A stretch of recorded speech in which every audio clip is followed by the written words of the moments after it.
आधारित प्रश्न। कथन है, कहते 1707 में औरंगजेब के देहांत से कुछ समय पूर्व औरंगजेब ने शाहू को मुक्त कर दिया। बिल्कुल सही है। कारण क्या है? जुल्फिकार ने क्या किया? मथुरा के राज्य में शाहू की वापसी के कारण शाहू की वापसी से मराठों में विघटन हो जाएगा, जिसके कारण वह शाही राज्य क्षेत्रों में लूटमार करने में विफल होंगे। ठीक है, इन्होंने ये कहा था। इसका राइट आंसर जो हमारा हो जाएगा वो नंबर ए हो जाएगा, क्योंकि ए और आर दोनों ही सही है। ठीक है, दोनों ही सही है और दोनों का स्पष्टीकरण भी सही करता है। चलिए अगला क्वेश्चन चलते हैं। अगला क्वेश्चन कहता है कि प्रश्न 18 सम्मिलित कीजिए। इसका राइट आंसर जो हमारा हो जाएगा वो ए जो होगा वो किससे रिलेटेड होगा? तो याद रखना अश्वघोष बुद्ध चरित्र से रिलेटेड होगा। और दूसरी बात नागार्जुन माध्यमिक सूत्र से होगा। और पतंजलि जो होगा वो किससे होगा? तो याद रखना वेदांत संग्रह से। और रामानुज जो होगा वो योग सूत्र से होगा। इसलिए हमारा ये राइट आंसर हो जाएगा ऑप्शन नंबर बी। चलिए अगला क्वेश्चन चलते हैं। अगला क्वेश्चन कहता है कि यहाँ भी सम्मिलित कीजिए।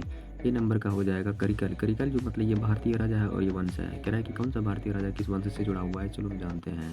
ठीक है, कौन से वंश से जुड़ा हुआ है? तो करिकल जो जुड़ा हुआ है वो किससे जुड़ा हुआ है? याद रखना चोल वंश से जुड़ा हुआ है। ठीक है, अगला जो है रुद्रदमन वंश जो है वो शक वंश से जुड़ा हुआ है। दूसरा मिलिंद जो है वो बैक्ट्रियन यूनानी से जुड़ा हुआ है। कनिष्क जो है ये कुषाण वंश से जुड़ा हुआ है। ठीक है, ये हमारा राइट आंसर हो जाएगा ऑप्शन नंबर सी। अगला क्वेश्चन हो जाएगा। अगला क्वेश्चन है कि विश्व युद्ध 2 में भारतीय सैनिक मोंटे कैसिनो की लड़ाई में बड़ी वीरतापूर्वक लड़े। मोंटे कैसिनो कहाँ स्थित है? याद रखना ये इटली में स्थित है। ठीक है, अगला क्वेश्चन यहाँ पर भी सम्मिलित कीजिए। ठीक है, सम्मिलित कीजिए। याद रखना तट मंदिर यानी सो टेम्पल जो स्थित है, याद रखना तमिलनाडु में स्थित है। दूसरा भीम बेटका जो स्थित है, तो याद रखना भीम बेटका जो है वो मध्य प्रदेश में है। कहाँ पर है? मध्य प्रदेश में भीम बेटका। ठीक है, मध्य प्रदेश में। अगला ऑप्शन है कि केशव मंदिर कहाँ है? तो केशव मंदिर जो याद रखना ये कर्नाटक में है। और हम्पी कहाँ है? तो याद रखना हम्पी जो है वो ये केरल में है। कहाँ पर है? केरल में हो जाएगा इसका राइट। अगला क्वेश्चन यहाँ पर भी कह रहा है कि सम्मिलित कीजिए। याद रखना चौसा का युद्ध किससे जुड़ा हुआ है? तो चौसा का युद्ध विजयनगर से जुड़ा हुआ है। ठीक है, शासक और की सल्तनत से। ठीक है, कहने का मतलब ये इस तरफ युद्ध है और इस तरफ इनके बीच लड़ा गया है। कौन सा युद्ध वो दिया गया है। चलिए, घाघरा का युद्ध जो जुड़ा हुआ है किससे जुड़ा था? याद रखना बाबर और किससे जुड़ा है? तो बाबर और बिहार एवं बंगाल के अफगान से जुड़ा हुआ है। ठीक है, खानवा का युद्ध याद रखना बाबर और राजपूत से जुड़ा हुआ है, जो 1 नंबर हो जाएगा।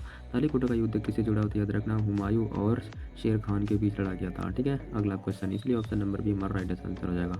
अगला क्वेश्चन क्या है? अगला क्वेश्चन कहता है ऑप्शन नंबर 23 की जब अकबर ने चित्तौड़ के किले को घेरा था तब निम्नलिखित में से किसने 4 महीने तक उसने सुरक्षित रखा? तो किसने रखा था? तो जयमल ने रखा था। ठीक है, ऑप्शन नंबर डी हो जाएगा राइट आंसर। ये चित्तौड़ के किला। ठीक है, जो घेरा यहाँ पर वीर जयमल यही है वो। ठीक है, जो राजस्थान में था इसका लोकेशन दिया गया है।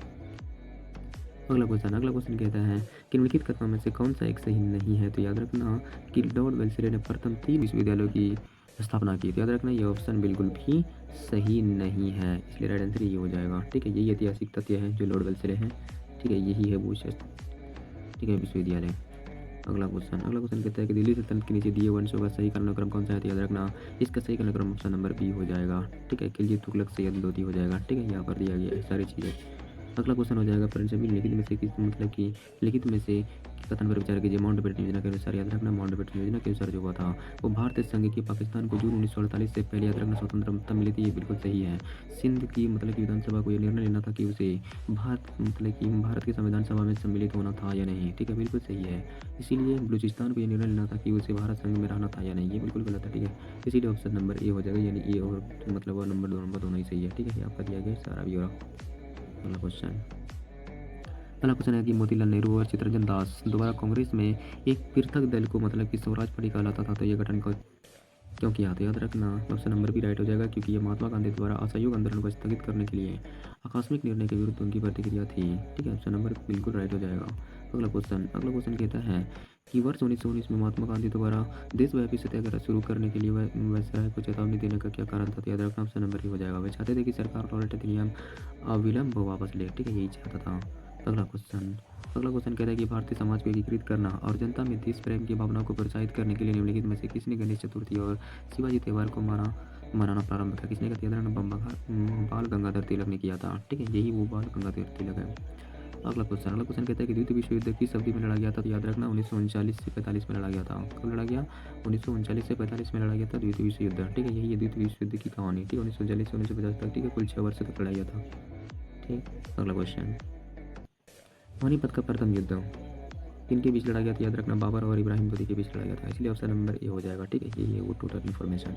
अगला कुतुब मीनार का निर्माण पूरा किसने किया था? याद रखना, कुतुब मीनार का जो पूरा किया था वो इल्तुतमिश ने किया था। किसने किया था? इल्तुतमिश ने। इसका राइट आंसर ये हो जाएगा, यही है वो कुतुब मीनार। ठीक है, अगला क्वेश्चन। अगला क्वेश्चन कहता है कि बंगाल के स्थायी व्यवस्थापन की प्रस्तावना किसने की? तो याद रखना किसने की थी? तो कॉर्नवालिस ने किया था। ठीक है, यही है वो कॉर्नवालिस। अगला क्वेश्चन। अगला क्वेश्चन कहता है प्रश्न 34 की प्राचीन बौद्ध विश्वविद्यालय नालंदा भारत के वर्तमान राज्य में से कहाँ स्थित है? याद रखना बिहार में स्थित है। कहाँ पर है? तो बिहार राज्य में स्थित है, यही वो नालंदा विश्वविद्यालय था। ठीक है, जो भारत के बिहार राज्य में स्थित है। अगला क्वेश्चन कहता है प्रश्न 35 की भारतीय इतिहास में निम्नलिखित युद्धों में से सबसे पहले कौन सा युद्ध लड़ा गया था? तो याद रखना कौन सा युद्ध लड़ा गया? द्वितीय कर्नाटक युद्ध लड़ा गया था। ठीक है, यही है। जो प्रथम युद्ध लड़ा गया था वो यहाँ 1839 1882 तक लड़ा गया। द्वितीय विश्व युद्ध 1749 1754 तक लड़ा गया। और दूसरी बात तृतीय बंगाल मराठा का युद्ध 1817 से 1818 तक लड़ा गया। और चतुर्थ मतलब कि अंगल मैसूर युद्ध जो लड़ा गया 1798 1799 तक लड़ा गया। ठीक है, इसलिए हमारा राइट आंसर द्वितीय कर्नाटक युद्ध हो जाएगा, क्योंकि यही है वो द्वितीय कर्नाटक युद्ध, यही हमारा राइट आंसर हो जाएगा क्वेश्चन के हिसाब से। अगला क्वेश्चन कहता है निम्नलिखित कथनों पर विचार कीजिए। तो याद रखना लॉर्ड एल्वेरो। ठीक है, ऑप्शन नंबर ए क्या कहता है कि लॉर्ड एल्वेरो की अवधि के दौरान सिख और अंग्रेजी कंपनी के बीच लाहौर की संधि संपन्न हुई। तो ये बिल्कुल सही है। ठीक है, और दूसरा नंबर कहता है कि लॉर्ड डलहौजी ने ब्रिटिश डोमिनियन में पंजाब को मिलाया। ये बिल्कुल सही है, मिलाया है। ठीक है, लाहौर की संधि में चित्रमलाई के लिए दोनों ही सही है, इसलिए यहाँ पर व्याख्या दिया गया कि लॉर्ड एल्वेरो की अवधि के दौरान लाहौर की संधि 1846 हुई थी और लॉर्ड डलहौजी ने 1849 में पंजाब को ब्रिटिश डोमिनियन को मिलाया। अतः दोनों ही कथन सही है, बिल्कुल सही है। अगला क्वेश्चन कहता है कि Dutch east India company Bharat में अपना प्रभाव बनाए रखने में क्यों सफल रही? ठीक है, इसका जवाब हो जाएगा कि कंपनी के आंतरिक मामलों में डच सरकार का बढ़ता हुआ हस्तक्षेप था, इसलिए ऑप्शन नंबर बी हमारा राइट आंसर हो जाएगा। ठीक है, यहाँ पर व्याख्या आप लोग अपने से पढ़ लीजिएगा। अगला क्वेश्चन कहता है कि लिखित कथनों पर विचार कीजिए। ठीक है, देखो मीराबाई गुरु नानक की समसामयिक थी, बिल्कुल सही है। रामदास शिवाजी की समसामयिक थी, ये भी बिल्कुल सही है। इसका मतलब ये दोनों ही सही है, इसलिए ऑप्शन नंबर सी हमारा राइट आंसर हो जाएगा। ठीक है, यहाँ पर दिया गया इनका व्याख्या तुम लोग पढ़ लीजिएगा। ठीक है, अगला क्वेश्चन के लिखित कथनों पर विचार कीजिए। देखो ऑप्शन नंबर ए कहता है अलाउद्दीन खिलजी। अलाउद्दीन खिलजी ने आचार्य मतलब कि महानैन के साथ धार्मिक प्रवचन आयोजित किए। नहीं, ये बिल्कुल गलत है। ठीक है, ये कथन बिल्कुल गलत है। ऑप्शन नंबर 2 क्या कहता है कि अलाउद्दीन खिलजी और मोहम्मद बिन तुगलक ने तुर्क से उन किसी उत्पादन के 1/6 भाग को लगान के रूप में लिया। ये बिल्कुल सही है कि लगान के रूप में लेता था। ठीक है, इसीलिए बिल्कुल कथन बिल्कुल सही है। ठीक है, इतना लेता था ये कर यहाँ पर बता भी रहा है। ठीक है, बिल्कुल सही है, इसलिए ऑप्शन नंबर बी होगा केवल और केवल। ठीक है, यहाँ पर